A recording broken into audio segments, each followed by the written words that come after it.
ਗੁਰੂ ਗ੍ਰੰਥ ਸਾਹਿਬ ਸਿੱਖ ਧਰਮ ਦਾ ਪਹਿਲਾ ਪਵਿੱਤਰ ਧਾਰਮਿਕ ਗ੍ਰੰਥ ਹੈ ਤੇ ਸਿੱਖਾਂ ਲਈ ਗੁਰੂ ਗੋਬਿੰਦ ਸਿੰਘ ਜੀ ਤੋਂ ਬਾਅਦ 11ਵੀਂ ਜਾਗਦੀ ਜੋਤ ਗੁਰੂ ਗ੍ਰੰਥ ਸਾਹਿਬ ਹੀ ਹਨ, ਜਿਸ ਵਿੱਚ 1469 ਤੋਂ 1708 ਈਸਵੀ ਤੱਕ ਸਿੱਖ ਗੁਰੂਆਂ ਦੀ ਰਚੀ ਤੇ ਇਕੱਤਰ ਕੀਤੀ ਬਾਣੀ ਦਾ ਭਰਪੂਰ ਖਜ਼ਾਨਾ ਹੈ। ਇਹ ਸੰਸਾਰ ਦੇ ਧਾਰਮਿਕ ਇਤਿਹਾਸ ਵਿੱਚ ਪਹਿਲਾ ਪ੍ਰਮਾਣਿਕ ਧਾਰਮਿਕ ਗ੍ਰੰਥ ਹੈ, ਜਿਸ ਦੀ ਰਚਨਾ ਪੰਜਵੇਂ ਪਾਤਸ਼ਾਹ ਸ੍ਰੀ ਗੁਰੂ ਅਰਜਨ ਦੇਵ ਜੀ ਨੇ ਖੁਦ 1601 ਈਸਵੀ ਵਿੱਚ ਆਰੰਭ ਕਰਕੇ 1604 ਈਸਵੀ ਵਿੱਚ ਸੰਪੂਰਨ ਕੀਤੀ। ਇਸ ਵਿੱਚ 6 ਗੁਰੂਆਂ, ਪਹਿਲੇ 5 ਤੋਂ 9ਵੇਂ ਗੁਰੂ ਸਾਹਿਬਾਨ ਦੀ ਬਾਣੀ, 15 ਭਗਤਾਂ, 11 ਭੱਟਾਂ ਤੇ ਉਸ ਵੇਲੇ ਦੇ ਗੁਰਸਿੱਖਾਂ ਦੀ ਬਾਣੀ ਦਾ ਭਰਪੂਰ ਖਜ਼ਾਨਾ ਹੈ। 7 ਸਤੰਬਰ 1604 ਈਸਵੀ ਵਿੱਚ ਸ੍ਰੀ ਹਰਿਮੰਦਰ ਸਾਹਿਬ ਵਿਖੇ ਇਸ ਮਹਾਨ ਗ੍ਰੰਥ ਦਾ ਪਹਿਲਾ ਪ੍ਰਕਾਸ਼ ਕੀਤਾ। ਬਾਬਾ ਬੁੱਢਾ ਸਾਹਿਬ ਜੀ ਨੂੰ ਇਸ ਦਾ ਪਹਿਲਾ ਗ੍ਰੰਥੀ ਥਾਪਿਆ ਗਿਆ।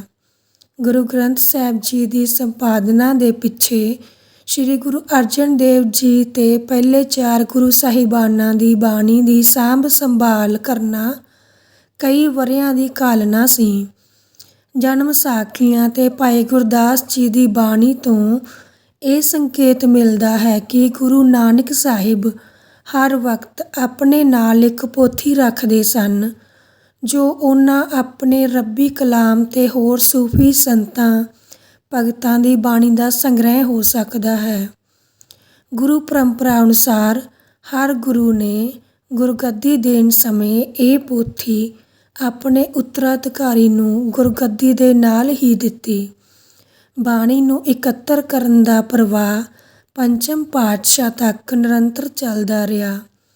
ਬਾਣੀ ਦੇ ਸੰਪਾਦਨਾ ਦਾ ਨਿਰਣਾ ਪੰਚਮ ਪਾਤਸ਼ਾਹ ਨੇ ਉਸ ਵੇਲੇ ਲਿਆ ਜਦੋਂ ਬਾਬਾ ਪ੍ਰਿਥਵੀ ਚੰਦ ਨੇ ਪਿੰਡ ਹੇਹਰੀ ਵਿੱਚ ਦਰਬਾਰ ਸਾਹਿਬ ਦੀ ਸ਼ਕਲ ਵਿੱਚ ਹਰਿਮੰਦਰ ਸਾਹਿਬ ਤਲਾਬ ਬਣਾ ਲਿਆ। ਪੋਥੀ ਸਾਹਿਬ ਦੇ ਟਾਕਰੇ ਵਿੱਚ ਪੋਥੀ ਰਚ ਕੇ ਪੀਰ ਪੈਗੰਬਰਾਂ ਦੀਆਂ ਵਾਰਾਂ, ਕਥਾ, ਰਮਾਇਣ, ਮਹਾਭਾਰਤ, ਹਜ਼ਰਤ ਮੁਹੰਮਦ ਸਾਹਿਬ, ਇਮਾਮ ਹਸਨ ਹੁਸੈਨ ਦੀਆਂ ਬਾਣੀਆਂ ਪ੍ਰਚਲਿਤ ਕਰ ਦਿੱਤੀਆਂ। ਨਾਨਕ ਨਾਉ ਦੀ ਛਾਪ ਲਗਾਉਣੀ ਸ਼ੁਰੂ ਕਰ ਦਿੱਤੀ। ਸੂਰਦਾਸ ਦਾਦੂ ਜਸ ਕੀਨਾ, ਕਾਣ ਦਾਮ ਤੇਰੇ ਨਾਮ ਸੰਗ ਲੀਨਾ, ਨੇਤ ਨੇਤ ਕਰ ਵੇਦ ਸੁਨਾਵੇ, ਸੰਤ ਧੂਰ ਨਾਨਕ ਜਨ ਪਾਵੇ। ਪ੍ਰਿਥੀਆ, ਜੋ ਸ਼ੁਰੂ ਤੋਂ ਹੀ ਗੁਰੂ ਘਰ ਦਾ ਵਿਰੋਧੀ ਰਿਹਾ, ਉਸ ਦੇ ਪੁੱਤਰ ਮਿਹਰਬਾਨ ਨੇ ਗੁਰੂ ਅਰਜਨ ਦੇਵ ਜੀ ਦੇ ਮੁਕਾਬਲੇ ਤੇ ਆਪੋ ਆਪਣੀ ਰਚਨਾ ਨੂੰ ਗੁਰੂ ਸਾਹਿਬਾਨਾਂ ਦੀ ਗੁਰਬਾਣੀ ਨਾਲ ਜੋੜ ਕੇ ਸਿੱਖਾਂ ਵਿੱਚ ਪ੍ਰਚਲਿਤ ਕਰਨਾ ਸ਼ੁਰੂ ਕਰ ਦਿੱਤਾ।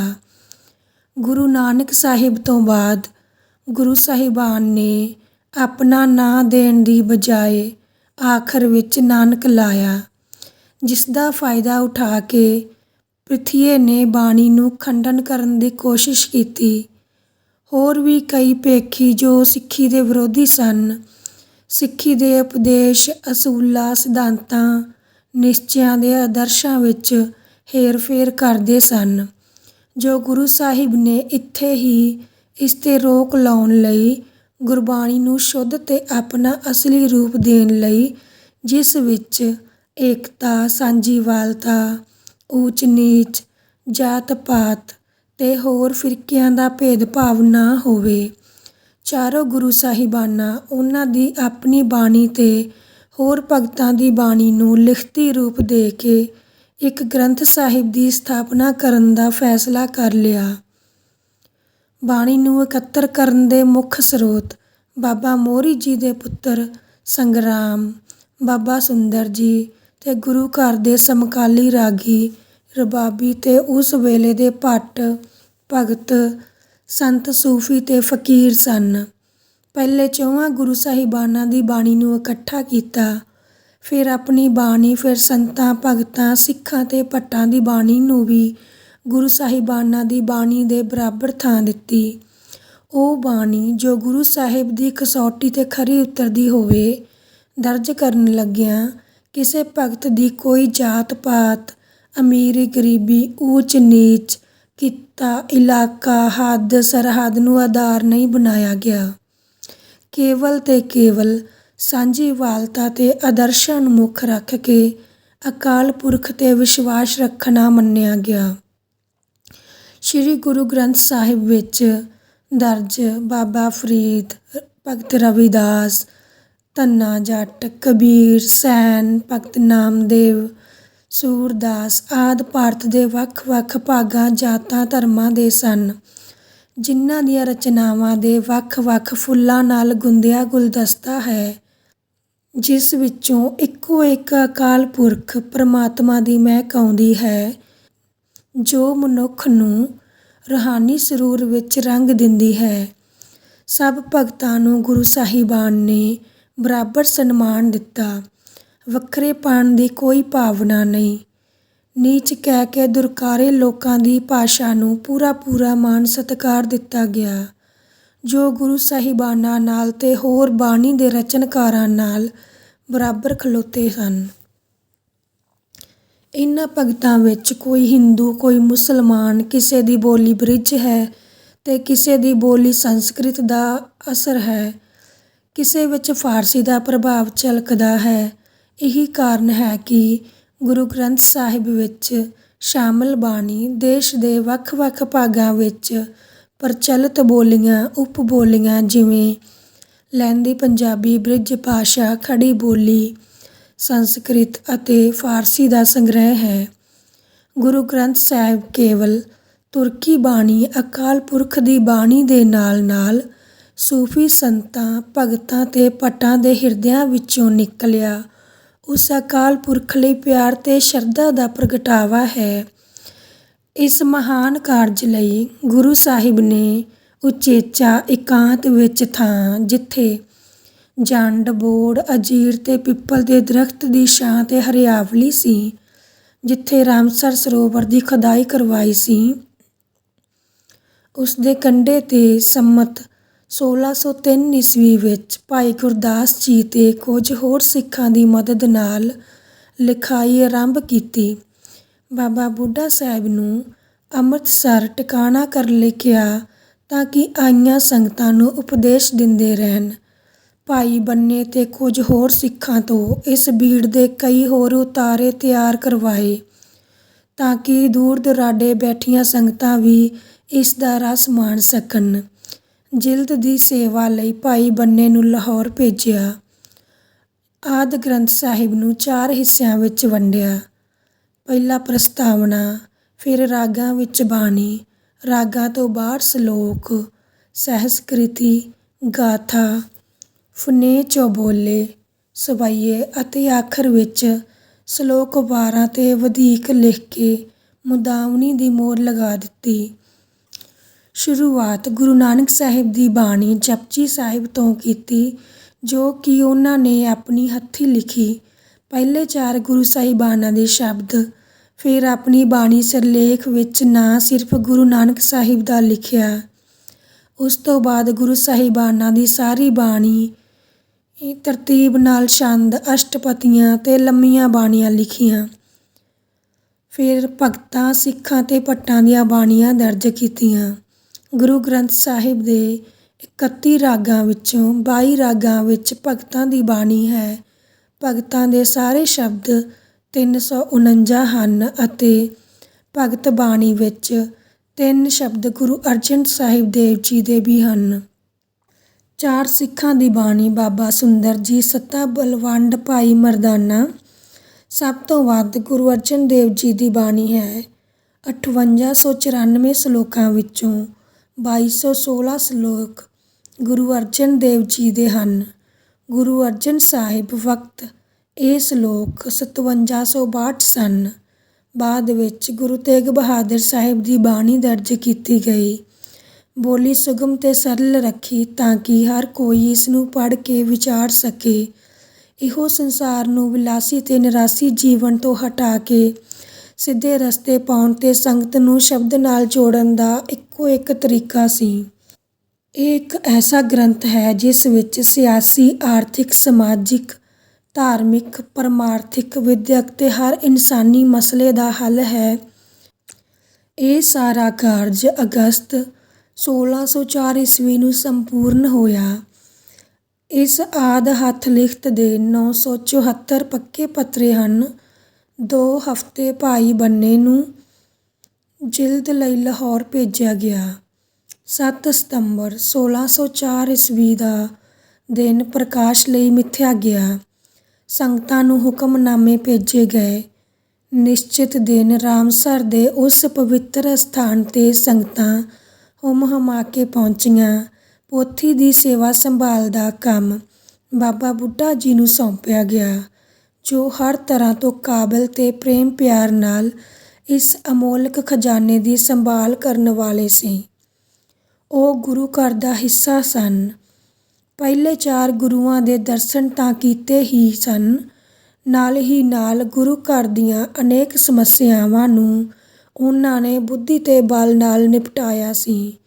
ਜਦੋਂ ਹਰਿਮੰਦਰ ਸਾਹਿਬ ਦੀ ਸਥਾਪਨਾ ਕੀਤੀ ਤਾਂ ਅੰਮ੍ਰਿਤਸਰ ਦੀ ਆਮ ਸੱਤਾ ਤੋਂ ਨੀਵਾਂ ਰੱਖਿਆ ਗਿਆ। ਜਦੋਂ ਬਾਬਾ ਬੁੱਢਾ ਜੀ ਨੇ ਸਵਾਲ ਕੀਤਾ ਕਿ ਮੰਦਰਾਂ, ਮਸਜਿਦਾਂ ਤੇ ਮਸੀਤਾਂ ਹਮੇਸ਼ਾ ਉੱਚੀ ਜਗ੍ਹਾ 'ਤੇ ਬਣਦੀਆਂ ਹਨ, ਤੁਸੀਂ ਇਸ ਨੂੰ ਨੀਵੇਂ ਥਾਂ ਕਿਉਂ ਰੱਖਿਆ, ਤਾਂ ਗੁਰੂ ਸਾਹਿਬ ਨੇ ਕਿਹਾ ਕਿ ਪਰਮਾਤਮਾ ਨੀਵਿਆਂ ਨੂੰ ਹੀ ਮਿਲਦਾ ਹੈ। ਗੁਰੂ ਗ੍ਰੰਥ ਸਾਹਿਬ ਦੀ ਸਥਾਪਨਾ ਵਕਤ ਬਾਬਾ ਬੁੱਢਾ ਜੀ ਨੇ ਆਪਣੇ ਸੀਸ 'ਤੇ ਗੁਰੂ ਗ੍ਰੰਥ ਸਾਹਿਬ ਨੂੰ ਆਸਣ ਦਿੱਤਾ। ਗੁਰੂ ਸਾਹਿਬ ਆਪ ਚੌਰ ਚੱਲਦੇ, ਨੰਗੇ ਪੈਰੀਂ, ਫੁੱਲਾਂ ਦੀ ਵਰਖਾ, ਇਤਰ ਦਾ ਛਿੜਕਾਓ, ਨਗਾਰਿਆਂ ਦੀ ਆਵਾਜ਼ ਨਾਲ ਪਿੱਛੇ ਢੋਲਕੀ ਛੈਣੇ ਵਜਾਉਂਦੀਆਂ ਸੰਗਤਾਂ ਸ਼ਬਦ ਪੜ੍ਹਦੀਆਂ ਆ ਰਹੀਆਂ ਸਨ। ਹਰਿਮੰਦਰ ਸਾਹਿਬ ਵਿੱਚ ਰਾਗੀਆਂ ਦਾ ਕੀਰਤਨ ਉਹ ਨਜ਼ਾਰਾ ਹੈ, ਘੜੀਆਂ ਪਲਾਂ ਨੂੰ ਚਿਤਵਦੇ ਮਨ ਵੀ ਸਮਾਧ ਵਿੱਚ ਚਲਾ ਜਾਂਦਾ ਹੈ। ਇਸ ਤਰ੍ਹਾਂ ਇਹ ਨਗਰ ਕੀਰਤਨ ਦੇ ਰੂਪ ਵਿੱਚ ਰਾਮਸਰ ਦੀ ਪਵਿੱਤਰ ਧਰਤੀ ਤੋਂ ਹਰਿਮੰਦਰ ਸਾਹਿਬ ਪੁੱਜਾ, ਜਿਹੜੀ ਰਵਾਇਤ ਅੱਜ ਤੱਕ ਕਾਇਮ ਹੈ। ਅਗਲੇ ਦਿਨ ਪੋਥੀ ਸਾਹਿਬ ਦੀ ਸਥਾਪਨਾ ਕੀਤੀ ਜਾਣੀ ਸੀ। ਸਵੇਰੇ ਦੀਵਾਨ ਲੱਗੇ, ਆਸਾ ਦੀ ਵਾਰ ਦਾ ਕੀਰਤਨ ਹੋਇਆ। ਭੋਗ ਤੇ ਅਰਦਾਸ ਉਪਰੰਤ ਪੋਥੀ ਸਾਹਿਬ ਦੀ ਮਹੱਤਤਾ ਨੂੰ ਸਮਝਾਇਆ ਗਿਆ, ਜੋ ਗ੍ਰਹਿਸਥ ਸੰਸਾਰ ਸਾਗਰ 'ਤੇ ਤਰਨ ਲਈ ਜਹਾਜ਼ ਸਮਾਨ ਹੈ। ਜੋ ਚਿੱਤ ਲਾ ਕੇ ਇਸ ਨੂੰ ਪੜ੍ਹੇਗਾ, ਸੁਣੇਗਾ ਤੇ ਵਿਚਰੇਗਾ, ਉਹ ਆਰਾਮ ਨਾਲ ਭਵ ਸਾਗਰ ਤੋਂ ਤਰ ਜਾਏਗਾ। ਉਹਨਾਂ ਨੇ ਫਰਮਾਇਆ, ਸਤਿਗੁਰ ਦਾ ਸਰੀਰ ਹਰ ਸਮੇਂ ਕੋਈ ਨਹੀਂ ਦੇਖ ਸਕਦਾ, ਨਾ ਹੀ ਸਦਾ ਰਹਿਣ ਵਾਲਾ ਹੈ। ਇਹ ਗੁਰੂ ਗ੍ਰੰਥ ਸਾਹਿਬ ਦਾ ਹਿਰਦਾ ਹੈ, ਜਿਸ ਨੂੰ ਹਰ ਵੇਲੇ ਦੇਖਿਆ ਤੇ ਪੇਖਿਆ ਜਾ ਸਕਦਾ ਹੈ। ਉਹਨਾਂ ਨੇ ਇਹ ਵੀ ਹਦਾਇਤ ਦਿੱਤੀ ਕਿ ਇਸ ਦਾ ਕੋਈ ਅੱਖਰ, ਲੱਗ, ਮਾਤਰ ਵੱਧ ਘੱਟ ਕਰਨ ਦੀ ਜੁਰਤ ਨਾ ਕਰੇ। ਹਰ ਸਮੇਂ ਖੁਸ਼ੀ ਗਮੀ ਵਿੱਚ ਇਸ ਦਾ ਸਹਾਰਾ ਲੈਣ ਦੀ ਹਦਾਇਤ ਦਿੱਤੀ। ਪਹਿਲਾ ਪ੍ਰਕਾਸ਼ 7 ਸਤੰਬਰ 1604 ਈਸਵੀ ਨੂੰ ਹਰਿਮੰਦਰ ਸਾਹਿਬ ਵਿਖੇ ਹੋਇਆ, ਜਿਸ ਦੇ ਪਹਿਲੇ ਗ੍ਰੰਥੀ ਬਾਬਾ ਬੁੱਢਾ ਜੀ ਥਾਪੇ ਗਏ। ਪਹਿਲਾ ਹੁਕਮਨਾਮਾ ਸੀ, ਸੰਤਾਂ ਕੇ ਕਾਰਜ ਆਪ ਖਲੋਇਆ, ਹਰ ਕੰਮ ਕਰਾਵਨ ਆਇਆ ਰਾਮ। ਰਾਤ ਨੂੰ ਕੀਰਤਨ ਸੋਹਿਲਾ ਦਾ ਪਾਠ ਹੋਇਆ। ਅਰਦਾਸ ਤੋਂ ਬਾਅਦ ਉਸ ਕੋਠੜੀ ਜਿੱਥੇ ਗੁਰੂ ਸਾਹਿਬ ਦਾ ਨਿਵਾਸ ਸਥਾਨ ਸੀ, ਗੁਰੂ ਗ੍ਰੰਥ ਸਾਹਿਬ ਜੀ ਨੂੰ ਸਤਿਕਾਰ ਨਾਲ ਪੁਜਾਇਆ ਗਿਆ, ਜਿੱਥੇ ਨਵੇਂ ਪਲੰਘ ਉੱਤੇ ਸੁੱਚੇ ਬਿਸਤਰੇ ਵਿਛਾ ਕੇ ਸੁਖਾਸਨ ਕੀਤਾ ਗਿਆ। ਗੁਰੂ ਸਾਹਿਬ ਆਪ ਧਰਤੀ 'ਤੇ ਸੁੱਤੇ।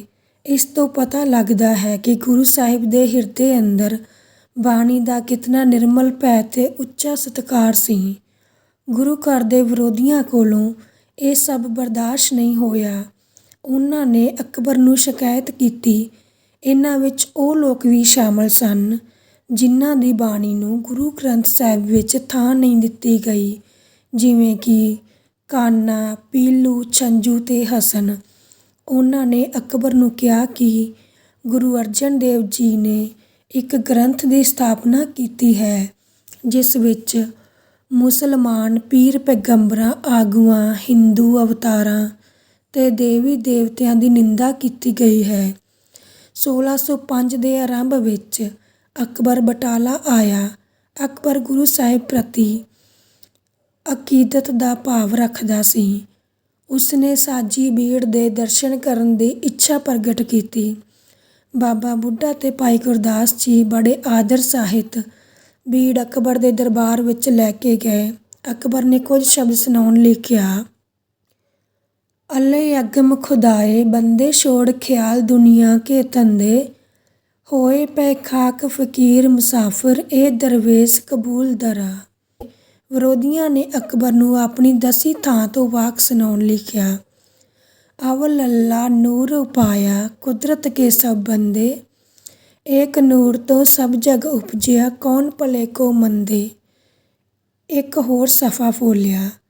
ਕੋਈ ਬੋਲੇ ਰਾਮ ਰਾਮ ਕੋਈ ਖੁਦਾ ਹੈ ਕੋਈ ਸੇਵੇ ਗੁਰਸਈਆਂ ਕੋਈ ਅਲਾ ਹੈ। ਵੈਰੀਆਂ ਦੇ ਮੂੰਹ ਫਿੱਕੇ ਪੈ ਗਏ। ਅਕਬਰ ਸਿੰਘਾਸਣ ਤੋਂ ਉੱਠਿਆ। 500 ਮੋਹਰਾਂ ਮੱਥਾ ਟੇਕਿਆ। ਬਾਬਾ ਬੁੱਢਾ ਤੇ ਭਾਈ ਗੁਰਦਾਸ ਨੂੰ ਦਸ਼ਾਲੇ ਭੇਟ ਕੀਤੇ ਤੇ ਗੁਰੂ ਸਾਹਿਬ ਨੂੰ ਮਿਲਣ ਦੀ ਇੱਛਾ ਪ੍ਰਗਟ ਕੀਤੀ ਤੇ ਉਹ ਵੀ ਮਿਲੇ। ਗੁਰੂ ਨਾਨਕ ਦੇਵ ਜੀ। ਗੁਰੂ ਨਾਨਕ ਸਾਹਿਬ ਨੇ ਬਾਣੀ ਨੂੰ ਗੁਰੂ ਮੰਨਿਆ। ਅਸਲ ਵਿੱਚ ਸ਼ਬਦ ਹੀ ਗੁਰੂ ਹੈ ਜਿਸ ਰਾਹੀਂ ਪਰਮਾਤਮਾ ਦੇ ਗੁਣ ਵਿਚਾਰੇ ਜਾ ਸਕਦੇ ਹਨ।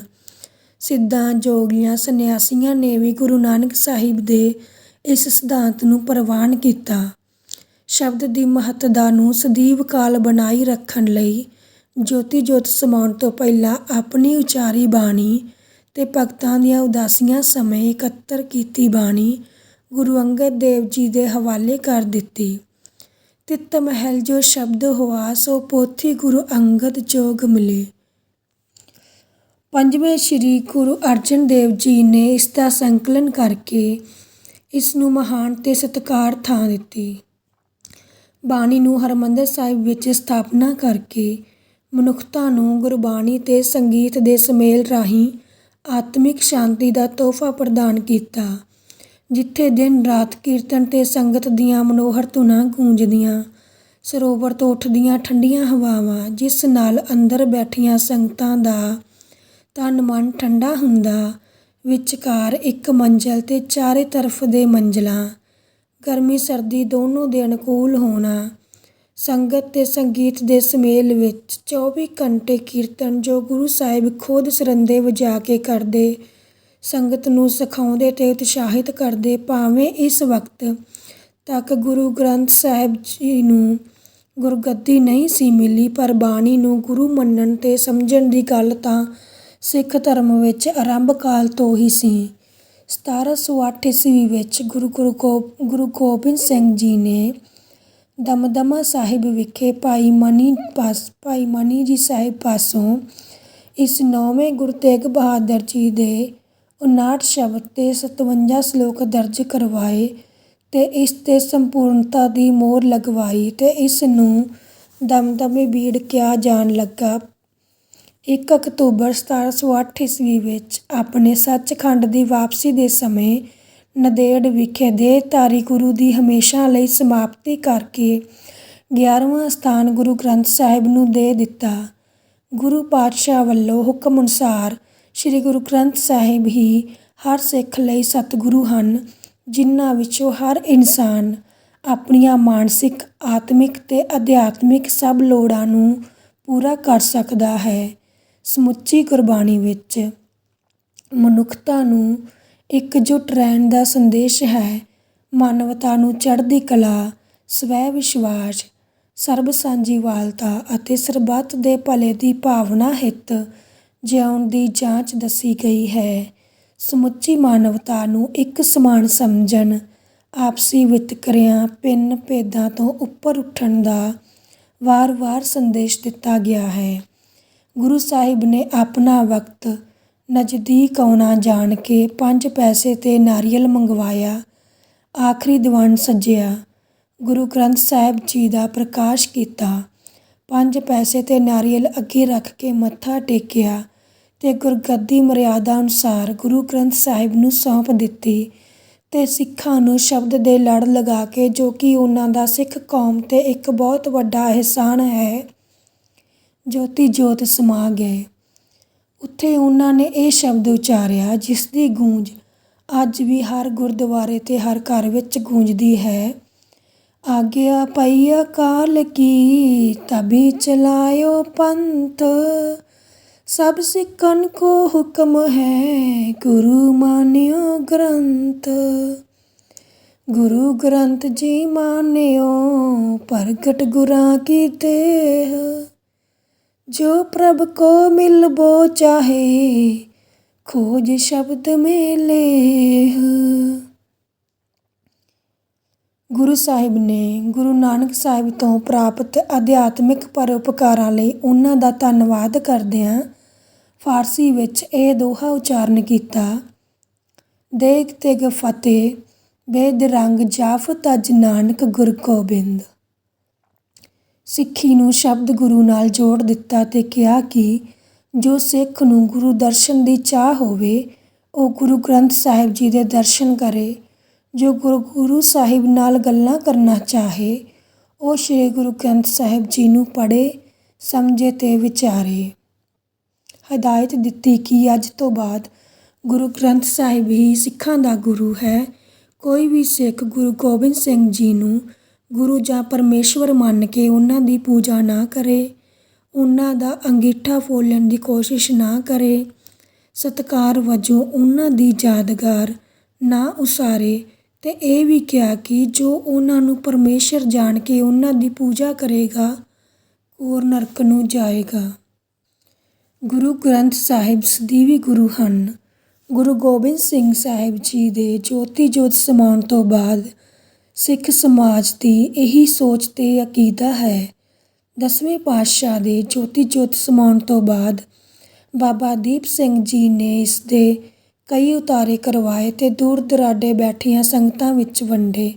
ਸਿੱਖਾਂ ਦੇ ਔਂਕੜ ਭਰੇ ਸਮੇਂ ਜਦੋਂ ਵੀ ਉਹਨਾਂ ਨੂੰ ਗੈਰ ਕਾਨੂੰਨੀ ਕਰਾਰ ਦਿੱਤਾ ਗਿਆ ਅਤੇ ਉਹਨਾਂ ਨੂੰ ਜੰਗਲਾਂ ਵਿੱਚ ਸ਼ਰਨ ਲੈਣੀ ਪਈ, ਸਿੱਖਾਂ ਦੀ ਸਭ ਤੋਂ ਵੱਡਮੁੱਲੀ ਸ਼ੈ ਗੁਰੂ ਗ੍ਰੰਥ ਸਾਹਿਬ ਹੀ ਸੀ, ਜਿਸ ਉੱਤੇ ਉਹਨਾਂ ਨੂੰ ਸਭ ਤੋਂ ਵੱਧ ਮਾਣ ਅਤੇ ਵਿਸ਼ਵਾਸ ਸੀ, ਜਿਸ ਨੂੰ ਉਹਨਾਂ ਨੇ ਜਾਨ ਦੀ ਪਰਵਾਹ ਨਾ ਕਰਦੇ ਹੋਏ ਵੀ ਸਭ ਤੋਂ ਵੱਧ ਮਹਿਫੂਜ਼ ਰੱਖਿਆ। ਹੋਰ ਕਿਸੇ ਨੂੰ ਉਹਨਾਂ ਇਸ ਪਵਿੱਤਰ ਗ੍ਰੰਥ ਸਾਹਿਬ ਦੀ ਬਰਾਬਰੀ ਨਹੀਂ ਕਰਨ ਦਿੱਤੀ।